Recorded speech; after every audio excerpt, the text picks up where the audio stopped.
ሰላም ጤና ይስጥልኝ ውድና የተከበራችሁ የኬርታ ዓለም አቀፍ ድምጽ አድማጭ ተመልካቾቻችን በይዘቱ ልዩ የሆነ ትረካ በኬርታ የተሰኘ ፕሮግራም ይዘንላችሁ መጥተናል። ይህ ኬርታ ዓለም አቀፍ ድምጽ ነው። ትረካ በኬርታ የተሰኘው ዝግጅታችን ትኩረቱን የሚያደርገው ከዚህ ቀደም ስለ ክስታኔ ማህበረሰብ የተጻፉ ጽሑፎችን አገላብጠን በማየት በትረካ መልክ የምናቀርብበት ሲሆን እንዲሁም በማህበረሰቡ ዘንድ ወቅታዊና አነጋጋሪ የሆኑ ጉዳዮችን ወደ እናንተ የምናቀርብበት ዝግጅት ነው። ለቤቱ አዲስ የሆናችሁ ሰብስክራይብ አድርጉ፣ ቪዲዮውን ላይክ እና ሼር በማድረግ አጋርነታችሁን እንድታሳዩን እንጠይቃለን። ትረካ በኬርታ ክፍል 1። በመጀመሪያው ክፍል ይዘንላችሁ የመጣነው አይመለል የተሰኘው በደራሲ ተስፋ ገብረየስ ዘምድረከብድ የተጻፈው የታሪክ መጽሐፍ ነው። መጽሐፉ ተስፋ ገብረየስ ዘምድረከብድ ጽፈውት ልጃቸው ወርቁ ተስፋ ያዘጋጀው ሲሆን በሁለት ክፍልና በ15 ምዕራፎች ተዘጋጅቷል።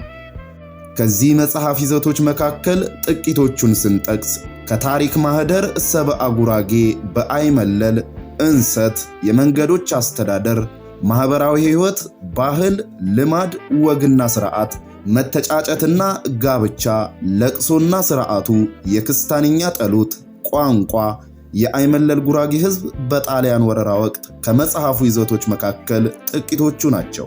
በክፍል 1 ዝግጅታችን ደግሞ የመጽሐፉ መግቢያ ምን ይላል ቆይታ ልናደርግ ወደናል። አብሮነታችሁ አይለየን። አይመለል። ደራሲ ተስፋ ገብረየስ ዘምድረከብድ፣ አቅራቢ ትልቅ ሰው ስዩም። አይመለል። የዚህ መጽሐፍ ደራሲ በመጽሐፋቸው መግቢያ ላይ እንዲህ ብለው ጽፈዋል። እንደሚከተለው ይቀርባል።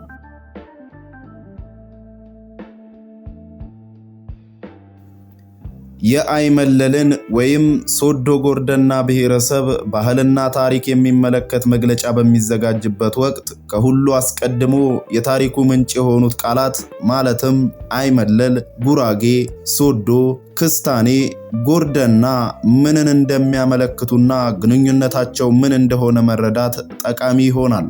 ከታሪክ እንደምንረዳው አይመለል በደቡብ ኢትዮጵያ የአዋሽን ወንዝ ተሻግሮ ከሰሜን ወደ ደቡብ መሐከሉ እንደ ሰንሰለት በተያያዘ ተራራ ገምግሞ የሚታየውና ከደጋው ቀጥሎ ወይና ደጋው ከዚያም ቆላው በተዋረድ በእንሰት ልምላሜ አሸብርቆ የተንጣለለው ሀገር ነበር። ይህ ሀገር በአሁኑ አጠራር ሶዶ አውራጃ በመባል ይታወቃል። ዛሬም ቢሆን ታሪክን የምታስታውሰን አይመለል ተብላ የምትጠራ ትንሽ አምባ በሶዶ ጎርደና ከደጋው ላይ ትገኛለች። ጉራጌ ማለትም የጉርአ ሰዎች ሰብአ ጉራጌ ማለት ነው። ይህም ጥንተ ስሙ ጉራ ሲሆን ጎንደር ብሎ ጎንደሬ፣ ወሎ ብሎ ወሎዬ እንደሚባለው ሁሉ ጉራ ብሎ ጉራጌ ተባለ። ዛሬ ሶዶ ጎርደና በመባል የሚታወቀውን ወረዳ የሚያቅፈው ሰፊ ሀገር የጉራጌ ነገድ ወደዚህ ክፍል ከመምጣቱ በፊት አይመለል ተብሎ ይጠራ ነበር። ይህንንም ታሪክ የጉርአ ሰዎች ከጉርአ ተነስተው በአይመለል ተሰሩ በማለቱ መረዳት ይቻላል። ጉራጌ የነገዱ ስም ሲሆን አይመለል የሀገሩ ስም ነው።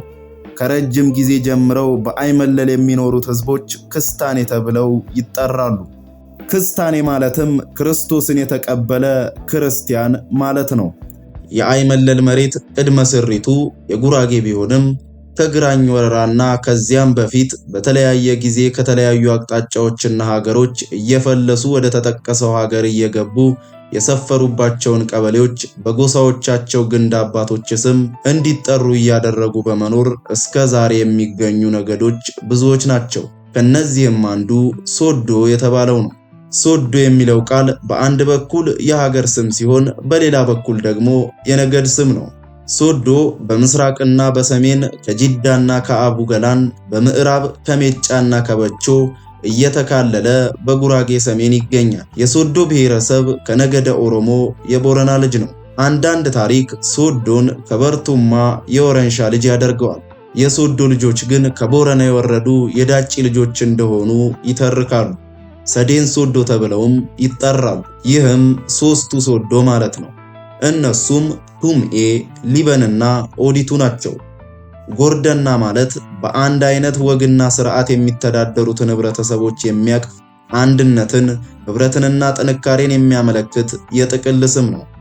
የአይመለልን ወይም የሶዶ ጎርደናን ህዝብ ታሪክ በምናነሳበት ወቅት በአጠቃላይ ስለ ጉራጌ ብሔረሰብ የተነገሩትንና የተጻፉትን ግንዛቤ ውስጥ ማስገባት ተገቢ ነው። ስለ ጉራጌ ብሔረሰብ ታሪክ ጥቂቶች ኢትዮጵያውያንና ቁጥራቸው በርከት ያለ የውጭ ሀገር ምሁራን ያሰፈሩት ጽሑፍ ይገኛል። አብዛኞቹ ደራሲያን ለሚጽፉት ታሪክ መነሻ ያደረጉት በሀገር ውስጥ ይገኙ የነበሩት ሽማግሌዎች የሰበሰቡትን አፈ ታሪክ ነው። ስለ ጉራጌ ብሔረሰብ ታሪክ ከጻፉት ደራሲያን መካከል አለቃ ታዬ፣ አቶ ሰይፉ ድባቤንና እንዲሁም ሌሎችንም ኢትዮጵያውያን ለአብነት ያህል መጥቀስ ይቻላል። ከውጭ ሀገር ደራሲያን መካከል በቀጥታም ሆነ በተዘዋዋሪ መንገድ ስለ ጉራጌ ህዝብ ማንነት የጻፉት ጥቂቶች አይደሉም። በኪንግሃም እና ሃንቲንግፎርድ፣ ፌሊፕ ሌብል፣ እርነስት ኦግስት ጋት፣ ዊሊያም ሻክ እና ሌሎችም እንደ ኮንትሮሲኒ ያሉት ምሁራን መጥቀስ እንችላለን። ውልፍ ሌስሎ፣ ማርጆሪ ፔርሃም እና ሌሎችም በአጭሩ ጠቅሰውታል። የአይመለል ጉራጌ ታሪክ በጉራጌ ህዝብ ታሪክ ውስጥ የታቀፈ ቢሆንም የራሱ የሆነ የተለየ ታሪክ አለው። ከዚህ በላይ እንደተመለከተው አንዱ ደራሲ የሚጽፈው ሌላው በመጥቀስ መሆኑ ባይካድም አብዛኛዎቹ ደራሲያን የሚስማሙበት አንድ አብይ የሆነ ነጥብ አለ። ይኸውም በ1327 ዓመተ ምህረት ገደማ በአጼ አምደ ጽዮን ዘመነ መንግስት በአዝማች ስብሃት መሪነት ከአካለ ጉዛይ አውራጃ ከጉራ ቀበሌ የተንቀሳቀሰው የንጉሱ ጦር አይመለል በተባለው ስፍራ እንደሰፈሩ የሚተርከውን ታሪክ ነው። ከአጼ ኢያሱ አዲያም ሰገድ እስከ ንጉስ ሳህለ ስላሴ መንግስት በነበረው ዘመን የነገስታቱ ኃይል እየተዳከመና ከህዝቡ እየራቀ በመሄዱ በአካባቢው ሰላምና ጸጥታ ታጥቶ ነበር። ህዝቡም ከየጎሳው አማካሪ መርጦ በእነዚህ አማካሪዎች አማካይነት አዝማቾች፣ አበጋዞች፣ ዳኞች፣ ሊቀ ካህናቶች፣ ቃዲዎች ለተወሰነ ጊዜ እየሾመ ራሱን በራሱ ሲያስተዳድር ኖሯል። በዚህ አካባቢ ሰላም የተገኘው አጼ ምኒልክ ኢትዮጵያን አንድ አድርገው በአካባቢው ህግና ስርዓት ከሰፈነ በኋላ መሆኑ የትናንት ታሪክ ነው። ከንጉስ ሳህለ ስላሴ በተለይም ከዳግማዊ ምኒልክ ዘመነ መንግስት ጀምሮ የአይመለል ጉራጌና ሶዶ በስም በጋብቻ በሃይማኖት በባህል በቋንቋ በመዋሃድ አንድ ህዝብ በመሆኑ ለረጅም ጊዜ ጉራጌ ሶዶ፣ ሶዶ ጉራጌ ተብሎ ሲጠራ ቆይቷል። ከቅርብ ጊዜ ወዲህ የሶዶ አውራጃ ተብሎ በአንድ ስም እንደሚጠራ ማስተዋል ያስፈልጋል። የአይመለል ጉራጌ ብሔረሰብ ሁለት ቋንቋዎች ይናገራል። አብዛኛው ህዝብ የሚናገረው ክስታንኛ ወይም የአይመለል ጉራጌኛ ሲሆን ሁለተኛው ኦሮምኛ ነው። ክስታንኛው ከአማርኛና ከግዕዝ የቅርብ ግንኙነት ያለው ሲሆን ቋንቋው የቃላት ስፋት ያለው በመሆኑ የአማርኛው ቃል በሚያጥርበት ጊዜ በክስታንኛ ተብራርተው የሚገለጹ ጉዳዮች ወይም ቃላት መኖራቸው በዚህ መጽሐፍ ውስጥ ተገልጿል። ደራሲው አቶ ተስፋ ገብረየስ የዛሬ 50 ዓመት ገደማ የጻፉት ይህ መጽሐፍ የጉራጌን ህዝብ ታሪክ በስፋትና በጥልቀት ለመግለጽ የተጻፈ በአንድ ርዕስ ላይ ያተኮረ መጽሐፍ አይደለም። ይህ ሁለገብ የሆነ መጽሐፍ የጉራጌን ህዝብ በተለይም የአይመለል ጉራጌን ወይም ሶዶ ጎርደና ህዝብ ለአንባቢ የሚያስተዋውቀው በታሪኩ ላይ ብቻ በማተኮር ሳይሆን ባህሉን፣ ወጉን፣ ስርዓቱን፣ ሃይማኖቱንና ቋንቋውን ግንዛቤ እንዲያገኝ በማድረግ የጉራጌ ህዝብ ማንነት ከአዲሱ ትውልድ ተሰውሮ እንዳይቀር ለማድረግም ጭምር ነው። አቶ ተስፋ ገብረየስ በመንፈሳዊ ትምህርት የበሰሉና ስለነበሩበት ዘመን ቀድሞ የተፈጠሩ ምሁር በመሆናቸው ዘመን ተለውጦ ትውልድ ሲተካ ሊዘነጉ ይችላሉ ብለው ያሰቧቸውን የጉራጌ ህዝብ የኢኮኖሚ፣ የማህበራዊና የፖለቲካ ህይወት በአጭሩ አስቀምጠውታል። ይህ መጽሐፍ ሳይታተም ቢዘገይም የተጻፈው ረዘም ካለ ጊዜ በፊት በመሆኑ የጂኦግራፊ ወሰኖች፣ የስፍራ ስሞች፣ የአነጋገር ፈሊጦች ተለውጠው ይሆናል። መጽሐፉ የደራሲውን ማንነትና የወቅቱን የአነጋገር ዘይቤ፣ ወግና ስርዓት እንዲፈነጥቅ ስለተፈለገ አዘጋጁ መሰረታዊ የሆኑትን ነገሮች ለማረም አልሞከረም። ቢሞክርም ችሎታው ላይኖር ይችላል። አንድ ደራሲ ሊመዘግብ የሚችለው በአይኑ የተመለከተውን፣ የሰማውን፣ ገጠመኙንና በነበረበት ዘመን ተከብረውና ታፍረው ወይም ተነቅፈው የነበሩትን ሁኔታዎች መሆኑ አይካድም። አዘጋጁ የደራሲውን አመለካከት እንዳለ በመቀበል አንዳንዱ ነገር ሳይንሳዊ አይደለም፣ ይህኛው ቢጨመር ያኛው ቢቀነስ ለማለት አልፈለገም። በጽሑፉ አቀማመጥና በአርዕስቶች ቅደም ተከተል በኩል ግን መጠነኛ ለውጥ አድርጓል። መጽሐፉ በስድ ንባብ፣ በግጥም፣ በአማርኛና በክስታንኛ ቋንቋዎች ተጽፏል። ሁለቱንም ቋንቋዎች የሚያውቅ አንባቢ የደራሲውን የቋንቋ ጥራትና የሥነ ጽሑፍንም ውበት ለመገምገም ከመቻሉን ባሻገር ከሁለቱም ክፍል በማውጣጣት ስለ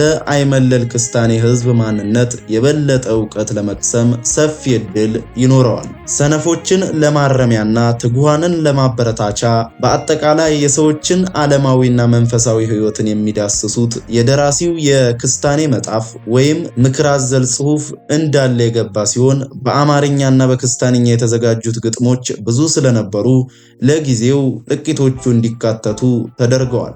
የቀሩት በጅምር ላይ ካሉት የደራሲው ጽሑፎች ጋር ተቀነባብረው ለወደፊቱ የሚቀርቡ ናቸው። ደራሲው አቶ ተስፋ ገብረየስ ይህንን የታሪክ፣ የባህል፣ የቋንቋ፣ የማህበረሰብ ወግና ስርዓት እንዲሁም የሥነ ጽሑፍ መዘክር መዝግበው የታሪክ ማስታወሻ እንዲሆን ያቀረቡትን ምክንያት እንዲህ ሲሉ ገልጸዋል። ምንጊዜም ሰው እንደ ፍሬ ከዛፍ እንደ ጠጠር ከወንዝ የተለቀመ አይደለም። የወጣበት ሀገር የወረደበት ሐረግ ይኖረዋል። ዘር አይፋቅም፣ ሥራ አይናቅም። መላው የኢትዮጵያ ሕዝብ ጊዜና ዕድል እንደመራው በምስራቅና በምዕራብ በሰሜንና በደቡብ በያዘው መሬት ሰፍሮ የተራራቀ ቢመስልም በሥራና በአኗኗር ሂደት ከስፍራ ወደ ስፍራ እየተዘዋወረ በመኖር እርስ በርሱ እየተቀላቀለ በዘር የተደባለቀ መሆኑን በታሪክ ከሚነገረውም በላይ በአኳኋኑ ሁሉ መረዳት ይቻላል። ይሁን እንጂ ማንኛውም ጎሳ ሆነ ግለሰብ ከየት እንደመጣና ከማን እንደወረደ ለማወቅ የራሴ ነው የሚለው ህብረተሰብ ቋንቋውና ባህሉ የአኗኗር ስልትና ልማድ ተከትሎ ማንነቱን አውቆ ለመጠበቅና ለሚቀጥለው ትውልድ ለማስተላለፍ ከፍተኛ ፍላጎት እንዳለው የታወቀ ነው። ይህ የአይመለል ጉራጌ ወይም ሶዶ ጎርደና አጭር የታሪክ ማስታወሻ የተዘጋጀው የተጠቀሰውን ፍላጎት እንደሚያሟላ በማሰብ ነው። በመሆኑም የክፍሉ ተወላጅ የሆነ ሁሉ ህልውናውንና ማንነቱን የሚያረጋግጥበትን ታሪኩን እንዲያውቅ ይህችን አጭር የታሪክ ማስታወሻ እንዲያነብና ባህሉን አዳብሮ ለውጭ ትውልድ እንዲያስተላልፍ አደራዬ የጠበቀ ነው። ሁኔታዎች ለትምህርት ለምርምርና ለደራሲነት ሙያ ምቹ ባልነበሩበት ወቅት ተወልደው በኖሩበት ጊዜ ውስጥ ከፈጣሪያቸው በተሰጣቸው የእውቀት ብርሃን ተመርተው ከፍ ባለ ትጋትና አስተዋይነት ያከናወኗቸውና በጅምር ላይ ያሉት መንፈሳዊና ዓለማዊ ድርሰቶች የደራሲው የአቶ ተስፋ ምሁርነትና ታላቅነት የሚያረጋግጡ ሆነው እናገኛቸዋለን። ይህ መጽሐፋቸውም የዛሬውም ሆነ የወደፊት የሶዶ ጎርደና ወጣቶች በየትምህርት ቤታቸው ቀርቦላቸው ቢያነቡት ከስር መነሻቸው እውነተኛውን የትውልድ ሀገራቸውን ታሪክና ባህል ለማወቅ እንደሚረዳቸው ይታመናል። በመጨረሻም ኢትዮጵያ ከኢጣሊያ ፋሺስት የጭካኔ አገዛዝ ተላቃ ነፃነቷን ካገኘች በኋላ የሶዶ ጎርደና ተወላጆች የዘመኑን ስልጣኔ ተከትለው የትውልድ ሀገራቸውን ለማልማት ያደረጉትን ጥረት ባጭሩ የሚያስገነዝብ መግለጫ በእኔ ተዘጋጅቶ በአማርኛው ክፍል መጨረሻ ላይ ተጨማሪ ሶዶ ጎርደና ወይም ክስታኔ በልማት ላይ በሚል ርዕስ ቀርቧል።